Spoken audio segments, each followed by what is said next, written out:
They say revenge is a dish best served cold, but in my case, it was served at 2 million Scoville units. For 3 years, I lived in a house that felt less like a home and more like a battleground. My mom had married a man named Rick, and from day one, he treated me like an intruder. He was a bully, but his favorite way to get under my skin was through my food. I was working 2 jobs and going to school, barely keeping my head above water. I'd spend my only free hours at night meal prepping for the next day, only to wake up and find my containers empty in the sink. He didn't even hide it. He'd just laugh and tell me that if I didn't want him to eat it, I shouldn't have made it look so good.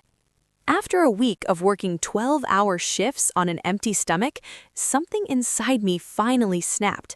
I didn't want to argue anymore. I wanted him to suffer. I spent all night making the best steak fajitas I could manage. I was careful. I wore gloves as I finely minced Carolina Reaper peppers into a fresh pico de gallo.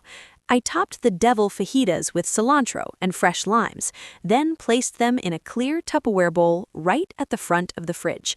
It was beautiful. It was the perfect bait. The next morning, I stayed in my room and waited. About an hour after Rick went into the kitchen, I heard a sound that didn't sound like anger. It was a horrifying, wet gasp followed by a heavy thud. I ran to the kitchen to find my stepfather on the floor, his face a terrifying shade of purple.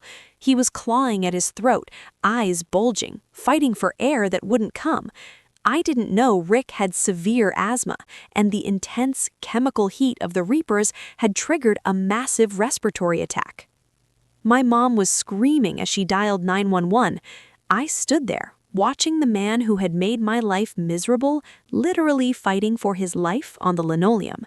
He was rushed to the hospital and spent 2 days in the ICU.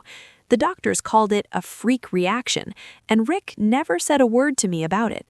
He stopped touching my food after that. In fact, he barely looks me in the eye anymore. He thinks he almost died by accident. I've kept the secret for years, and I'll take it to my grave.